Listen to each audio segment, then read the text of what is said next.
everybody, this is Monica and I have tried to film this thing 4 different times. So here we are, everything's already completed now. I just wanted to show you these shears and some drapery with shear options that I got at Walmart today. And actually it's yesterday and today. So yesterday I went and I actually got the wrong size for these side light windows. I needed to get a smaller tension rod. That is how I'm hanging these shears up, as well as the little drapes that I got. I'm doing this on the cheap, one, because now we got our furniture earlier this week and we have yet to be able to do any major unpacking because we still have a lot of repairs to do. So we need some privacy, especially here on the first floor where we might be watching TV or just running around. We just wanted to have the ability to have a little bit of privacy but still be able to get that light in the day. So what I did is I got some sheer curtains at Walmart, and the ones that I bought, I needed to get some that had the same pattern but in 2 different sizes, the 84-inch length and the 63-inch length, which is over here. The pattern that I got is called White Floral, and it's got like oranges and a goldenrod tone and some sage green in the different flowers that it has. And these are the rod panel type of shears. So I'm gonna walk up here to it. Hopefully you can see the pattern is like a watercolor, which is really pretty, I thought. And it has different types of flowers. It even has some of my flowers. If you've gone to my Sparkle by Monica channel and you saw my neutral wreath making video as well as my fall wreath making video, it has some of those little snapdragons, I think is what it's called, in the curtain pattern, and I totally did not even mean to do that. This is the pattern that spoke to me, and it also had the 2 different sizes. I think there was only one other one that had the 2 different sizes in the same pattern, and it was just a plain, like a tan color. And because I have so much wood in the house, I didn't really want to go with tan. I wanted a little bit of color. So this on the main entry door is going to be a temporary fix, I believe, just because we intend to get some custom made shutters on either side of the door. So the glass that's in there, you can't see it now since I have the curtains on there, but it's very clear glass. We had to have that replaced because the original glass had been damaged over time, and the seal had leaked the gas out so that everything on the windows you could clean on the inside or the outside of the house, but it was still foggy and gross looking. So Kentucky Auto Glass, if you can believe it, they came from Lexington and they did the measurements and then were able to install new panels of glass. So each place has 2 panels of glass. So you've got the inside and the outside panel, and then it's sealed, and so it has gas in between the 2 panels. So that is a little bit of insulation, like a sound barrier, and it's very clear now and beautiful. The top is also the same glass that they installed, and then they actually had to pop out the trim to put the glass in and then put the trim back in. The trim actually broke in several places, which is standard, and when they put everything back in, you can't really tell it. There's one section that's up here in the corner that if we wanted to, we could take that trim back out, and then my husband could use like a 1/4 round, a little bit bigger size trim to go up in there. We may not fool with that. The reason why we opted to go with that is it was $750 to replace the glass. I cleaned up this door because it's a really good door. It's a nice heavy steel door. And then on the outside of it is a screen door that's nice and heavy. It was just really gross, like dirty, had some mold and stuff issues. The previous homeowners had several dogs, and it had really gotten chewed up and scratched up and just grossed up. So I just cleaned the door up really good.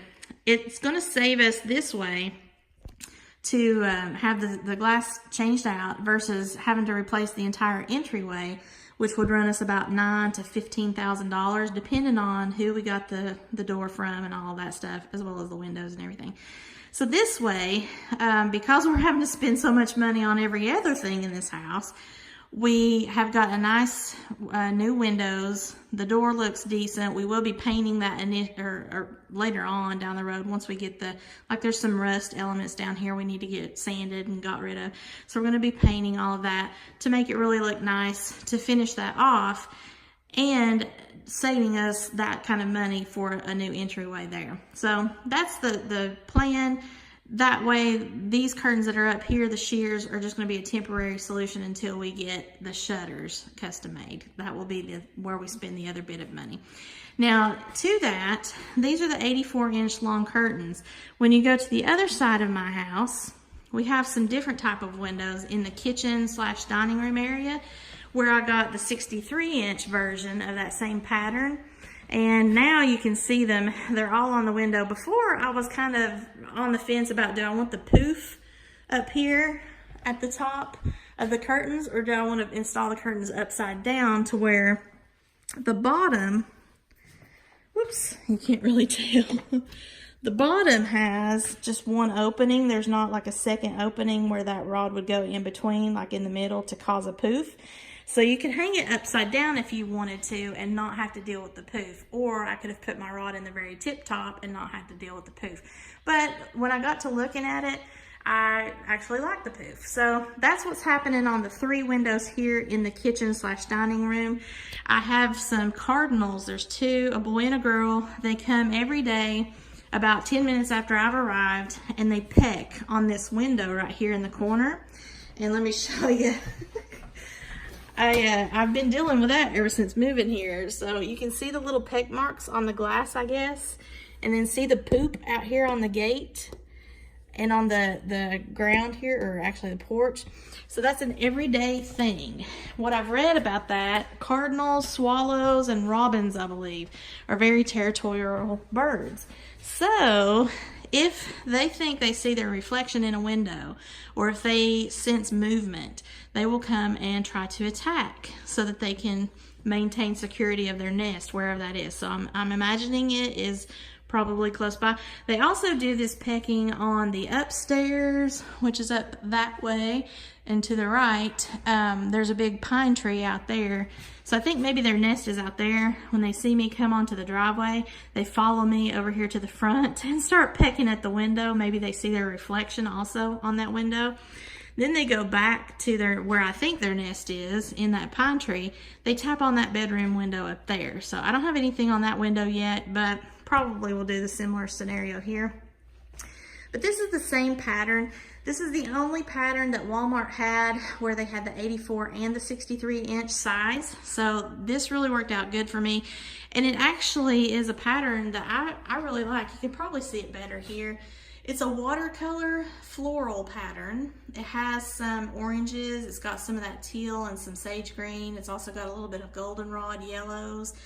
It's got a lot of the colors too that I do like, and because I have the yellow walls, it's sort of a sunrise yellow. I forget now the name of this actual yellow color. It's not the yellow bird color, and it's not butter up. I think we went with another yellow color afterwards. But anyway, that yellow looks really good with the pattern that are on these curtains. So here, these are the crank style windows, which, let me show you, that's the crank. So in order to enjoy the kitchen and the view of the barn and everything, not of all the yuck, but of the view, I may actually just leave these shears back here as a permanent situation. I may install like a header or do a valance or something like that. I don't know. I'm kind of on the fence with what I'm doing there. I don't think I want to do the plantation shutters or anything like mini blinds or anything like that on these particular windows here at this house, the way that we did the Texas house on that big beautiful window looking out into the backyard that we had in a couple of my other videos at Sparkle by Monica. Just because I don't think that would work here for these crank style windows. And also there's 3 separate windows here, whereas there in Texas it was one solid window. So here I think would be a good permanent solution, just to have these shears. You have a little bit of privacy, but you can still see out. When you're inside the house, like you can see the barn out there. You can get a little bit of that light. It's filtered in, it's not harsh.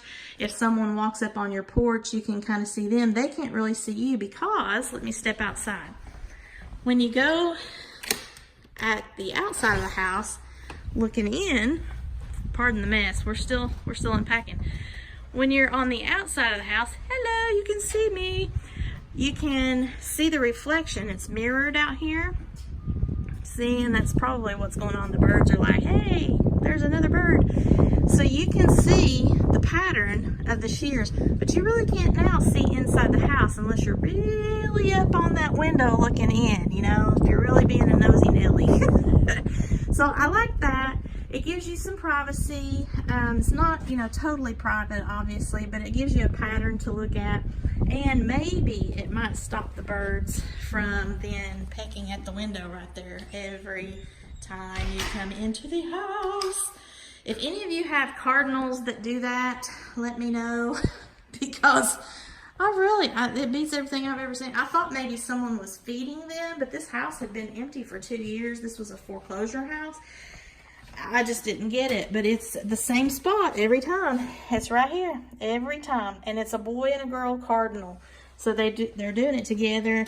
That's what makes me think maybe they do have a nest around here somewhere pretty close, possibly in that pine tree, since they're doing it on both sides of the house. But that's it. Now that is what I've got here for my kitchen. Then I continued that same pattern over here on this window that's behind where we got the TV, because I still wanted to kind of maintain a little bit of privacy rather than just leaving that window uncovered right now, since we're moving in now this week. So again, this is the longer style. This is 84 inches. Now it comes down, I did the little poof at the top. It comes down just like my entry windows over here. So everything kind of matches right here in the main part of my kitchen / dining room / entry. And I think that works. I like the floral pattern, and I didn't even think about it, but the wreath, that last wreath, or actually the last 2 wreaths that I made in Texas, will match this pattern perfectly. So I think maybe it was meant to be. Any of you that have used shears before and tension rods, which is how I've got this all hanging up, leave in the comments below what's your opinion of using shears and tension rods. Even if you use tension rods for your drapes, leave in the comments below. Let me know what that experience has been for you. Have they fallen off? Did you decide that you didn't like it? Are you more a proponent of using the hardware? Have you put up a valance or a header wherever you've been hanging, like what I'm thinking I might eventually do here? Let me know in the comments. I'd be interested to hear what you all have done, and that might give me some tips on changing it up if I decide to do so. Like I said, on the front entry, eventually I do plan to have some shutters, custom shutters made for the side lights there, and that should do it.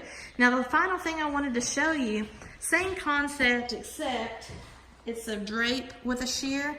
This is an 84-inch window set. Now this was just $9.87, I believe, at Walmart, and you get the whole panel. Like, you get 2 of the blue panels, and then you get 2 of the shears that had a pattern on it.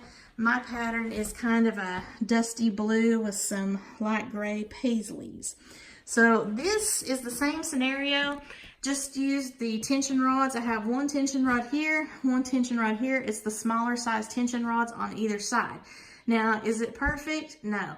You're seeing the split of the window here, the wood. You're seeing that, which is not typical in the windows, but again, this is a temporary situation.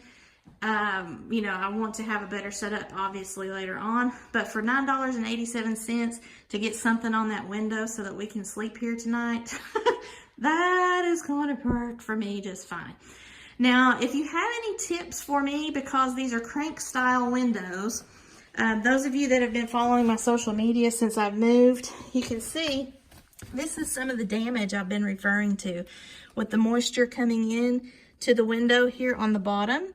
Now, we've got polyurethane caulking on the outside of the windows now, and the little aluminum lip or steel lip, whatever that is. So hopefully now when it rains, it will not get into this bottom area anymore. We also have installed some caulk because this brick and mortar is allowing some of the rainwater to slide back and under that lip, which you can't really see. But now we have some other type of caulk over there on that, in the hopes that That's going to prevent the water problem, okay? So for the inside, we've had to pop out the bottom trim piece on the inside. We have put some Kiehl's paint down because it did have some mold looking issues in every window. Some of the wood pieces were more bowed. They were, you know, like an arc shape from the water damage. Some of them are not. They just have like little in the corners, some water damage. So we're going to clean all of that up rather than replacing all of our windows now. But the crank style windows, leave in the comments below, have you had any issues with crank style windows? And if so, let me know what those are and how you dealt with them. We looked into replacing these windows, and Lowe's, for instance, for I think it was 11 windows, was going to charge us about $13,000, or actually it was almost $14,000. No, we don't have it. So we're going to wait, see if that polyurethane and the other caulking fixes it as far as the water coming in now. We're going to fix the trim using a router to make the special little piece for the bottom of all these that have to be replaced, and keep our fingers crossed that that will do it, because the windows themselves are actually still really good windows. But yeah, let me know. Have you had any water issues? What did you do for yours? I would really appreciate that. Now, as far as the curtain panels here, like I said, it's not a perfect scenario, but it does give me a little bit of privacy so that we can get our bed situated here and get everything to where we can start sleeping here in our home instead of staying in a hotel. So, what is your opinion on all of this, guys? It sounds cray-cray, doesn't it? I feel cray-cray. I hope everyone is having a wonderful March, is it? I think it's March. Oh my gosh, I think we're almost into April. I have to get unpacked into my office so that I can try to do our taxes. I'm still struggling with internet. Once I get the internet to where it's not a data only type of scenario, whatever and whenever that may be, which might be never because of where I'm living at, I hope to have more frequent uploads. I don't know about live streaming because of that issue as well. Please be patient with me. Continue to be patient with me. I appreciate it very much. I'm going to walk you out here to the living room. There's my other curtains. I've got it propped up on boxes right now. So that's it for what I've got going on here. But yeah, as soon as I get some internet worked out to a better scenario, and I can upload and maybe hopefully do live streams and stuff, then I will be getting more uploads here at Sparkle by Monica, especially because that's my main channel, and at Crafty Creators to get you some handmade biz tips and all that stuff. If you have any questions or comments for me, please leave them below. Leave a like on the video and share to the world if you don't mind. Also, if you don't care, hop over to my Sparkle by Monica channel. I noticed my watch time had dropped by 71%. If any of you are interested in handmade jewelry making or crafty tutorials, please feel free to jump over there and see some stuff. You can run my playlist if you would like, depending on what topics you enjoy, and share that content as well so I can get my watch time up if you don't mind. I hope you are doing well. Stay sparkly, guys. Bye.